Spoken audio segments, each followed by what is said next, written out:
दोस्तों, एक गांव में सीता रहती थी। वह बहुत गरीब थी।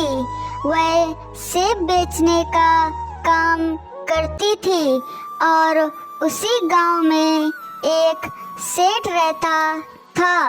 वो भी सेब बेचने का व्यापार करता था।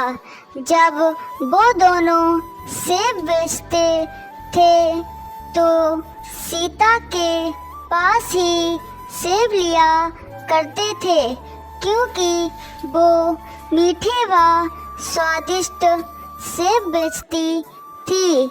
सेठ इससे परेशान होकर फोन करके एक आदमी को बुलाता है। जब वो आदमी वहाँ आता है तो सेठ उससे कहता है, तुम आज उस सेब बेचने वाली सीता को मार दो। फिर वो आदमी कहता है, ठीक है, तुम मुझे 5 लाख रुपए दो, मैं उसे मार दूंगा। अगले दिन सीता बाजार जा रही थी, तभी वह आदमी वहाँ पर आ जाता है और उसे मार देता है।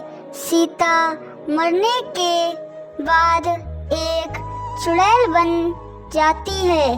फिर सीता चुड़ैल बनकर गांव में जाती है। गांव वाले चुड़ैल को देखकर बहुत डर जाते हैं। तभी सीता कहती है, तुम लोग डरो मत, मैं सीता हूँ जो सेब बेचती थी। मुझे यहाँ के सेठ ने मार दिया है और अब मैं चुड़ैल बन गई हूँ।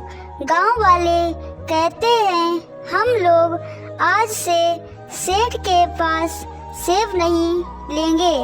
फिर अगले दिन से सीता गांव के सभी घरों में बाहर जाकर अपने जादू के सेब रख देती थी और उधर सेठ का व्यापार पूरी तरह से खराब हो गया था।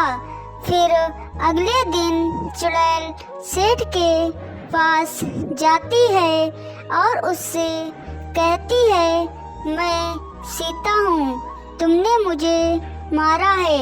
अगर तुम चाहती हो कि मैं तुम्हें ना मारूं, तो तुम पुलिस के पास जाकर अपना गुनाह कबूल करो। फिर चुड़ैल वहाँ से चली जाती है। सेठ तुरंत ही दौड़कर एक जंगल में जाता है और वहाँ जाकर तांत्रिक बाबा को बुलाने लगता है। तभी तांत्रिक बाबा वहाँ पर आते हैं और कहते हैं, बताओ क्या बात है। तभी सेठ बाबा को सारी बात बता देता है। तभी बाबा कहते हैं, तुम जाओ, मैं सब देख लूँगा। फिर सेठ घर चला जाता है। अगले दिन तांत्रिक बाबा चुड़ैल को मारने के लिए गांव जा रहे थे। तभी चुड़ैल वहाँ आ जाती। तभी बाबा कहते हैं, तुम गांव के सेठ को परेशान कर रही हो, मैं तुम्हें मार दूंगा। तभी चुड़ैल को गुस्सा आ जाता है और वह अपनी शक्तियों से तांत्रिक बाबा को मार देती है।